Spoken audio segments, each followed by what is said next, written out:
Bonsoir à tous, ravi de vous retrouver pour cette nouvelle édition. Voici les titres. Au Malawi, la présidentielle se tient dans un contexte de crise économique marqué par près de 30% d'inflation et un prix du maïs multiplié par 6 en 4 ans. 17 candidats sont en lice, dont le président sortant Lazarus Chakwera et son prédécesseur Peter Mutharika. En Guinée, la campagne pour le référendum constitutionnel du 21 septembre est largement dominée par la junte de Doumbouya en faveur du oui. Les opposants dénoncent la fermeture des médias et la répression, tandis que Cellou Dalein Diallo appelle au boycott.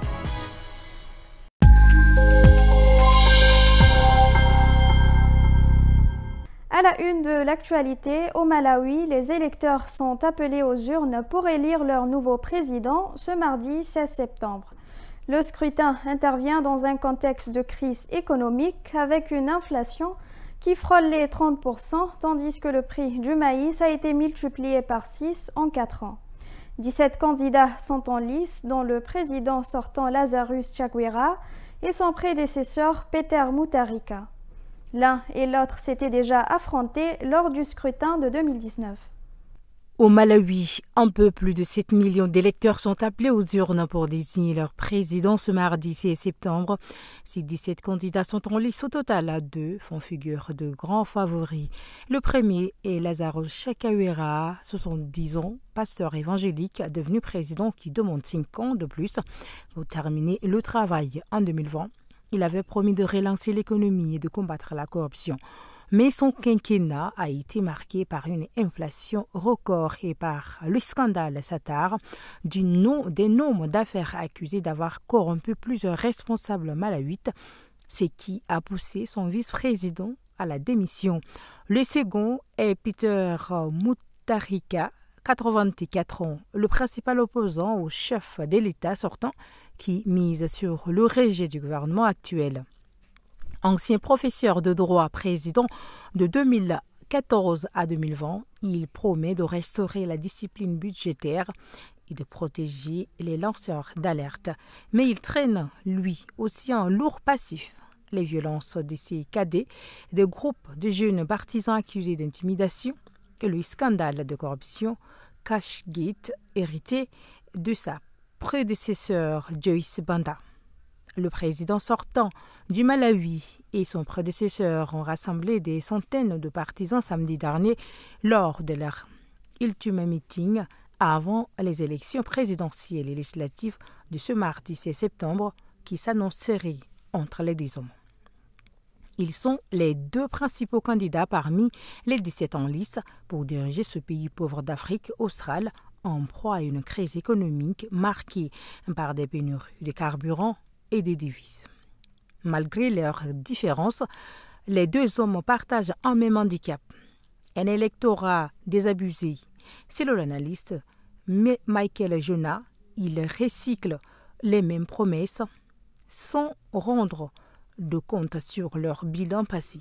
Et dans un pays où seuls 7 millions d'électeurs se sont inscrits sur 11 millions, en âge de voter, le futur président risque de disposer d'un mandat affaibli. La Guinée vit au rythme de la campagne électorale pour le référendum constitutionnel de dimanche 21 septembre, largement dominé par la junte du général Mamadi Doumbouya en faveur du oui. Mais les opposants à la nouvelle constitution peinent à se faire entendre, conséquence de la fermeture des médias indépendants et de la répression continue des voix contestataires depuis 1 an. Mais Cellou Dalein Diallo, première figure de l'opposition et exilé depuis 3 ans, lance tout de même un appel au boycott pur et simple au référendum. C'est dans son éternel costume cravate bleu marine que Cellou Dalein Diallo est apparu en vidéo sur les réseaux sociaux pour appeler ses militants à boycotter le référendum de ce dimanche. Le président de l'UFDG y réaffirme que son parti ne participera pas à une mascarade destinée à favoriser la commission d'un parjure et de légitimer un coup d'État.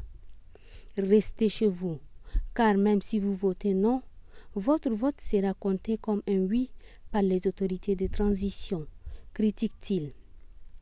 Cellou Dalein, dont le parti est suspendu depuis fin août, ne fait quasiment pas mention du contenu même du texte. Il réserve ses critiques au général Mamadi Doumbouya, l'accusant de renier tous les engagements pris depuis son putsch il y a 4 ans et d'utiliser le référendum du dimanche comme paravent constitutionnel pour s'accrocher durablement à la tête de la Guinée. Le gouvernement, de son côté, continue à battre campagne pour le oui à travers le pays. Au début du mois sur RFI, son porte-parole Ousmane Diallo mettait au défi l'opposant de proposer une alternative au peuple de Guinée.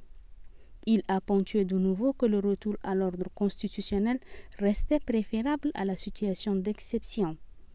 La campagne électorale est encore ouverte pendant 2 jours, avant le scrutin de dimanche 21 septembre, quand 6,7 millions d'électeurs seront appelés aux urnes. Au Soudan du Sud, les réactions se poursuivent depuis l'inculpation de Riek Machar et de 7 autres membres de son parti d'opposition pour trahison, meurtre, crimes de guerre et crimes contre l'humanité. Car le vice-président Riek Machar et le ministre du pétrole Piot Kang ont été suspendus de leurs fonctions dans la foulée par le président Salva Kiir. Leur parti a dénoncé lundi 15 septembre un procès politique qui abroge l'accord de paix. L'inculpation et la suspension de Riek Machar sont illégales, dénonce son parti Mouvement populaire de libération du peuple du Soudan en opposition dans un communiqué publié ce lundi 15 septembre. En effet, plusieurs articles de l'accord de paix de 2018 attribuent nommément la vice-présidence au sein du gouvernement de transition à Riek Machar. Sa suspension de la fonction de vice-président prive donc le gouvernement de toute légitimité, selon le SPLM-IO qui dénonce la mise en place d'une dictature. L'inculpation des membres de l'opposition est motivée politiquement. Il s'agit d'une chasse aux sorcières, dénonce encore le parti qui s'oppose au président Salva Kiir. La formation réitère la demande de libération de Riek Machar et des autres officiels détenus. En l'état, l'accord de paix est abrogé, alerte le SPLM-IO qui en appelle à tous ses soutiens à utiliser tous les moyens nécessaires pour défendre le pays et les citoyens. La mise en route d'un procès a toutefois permis à une équipe d'avocats de rendre visite à Riek Machar ce week-end. C'est la première que le vice-président suspendu est autorisé à recevoir depuis plus de 6 mois et son placement en résidence surveillée à la fin du mois de mars. Au Soudan, l'État du Kordofan de l'Ouest connaît depuis plusieurs semaines des combats féroces entre l'armée et les paramilitaires des forces de soutien rapide. En réaction à l'avancée de l'armée qui a conquis la semaine dernière la ville stratégique de Bara, située sur la route reliant El Fasher, capitale du Darfour du Nord, à Khartoum, les FCR ont visé ce 14 septembre des positions de l'armée et des infrastructures dans le sud du pays. Les FSR qui s'opposent à l'armée au Soudan depuis 29 mois ont visé au moyen des drones le quartier général de la 18e division de l'armée ainsi que des positions civiles et stratégiques comme les dépôts de carburant sur le Nil ou la ville de Kosti, tous deux situés dans l'état du Nil Blanc au sud-est du pays. La plus grande centrale électrique du Soudan à Kosti a été visée ainsi que la base aérienne et l'aéroport de Kenana dans cette même ville. Samedi dernier, c'était au tour de la ville d'El Obeid, capitale du Kordofan du Nord, d'être bombardée par les drones de FSR alors qu'elle est sous contrôle de l'armée. La ville essuie régulièrement des frappes aériennes. Il y a quelques jours, juste après la chute de la ville stratégique de Bara, les FSR ont revendiqué des attaques de drones contre des infrastructures et des installations militaires à Khartoum. Une centrale électrique a été visée ainsi qu'une raffinerie de pétrole. Des combats acharnés ont toujours lieu aux alentours d'El Obeid, où des localités comme Kaskil ou Rayash passent à tour de rôle d'un camp à l'autre. Les efforts pour aboutir à un cessez-le-feu entre les belligérants ont échoué jusqu'à présent.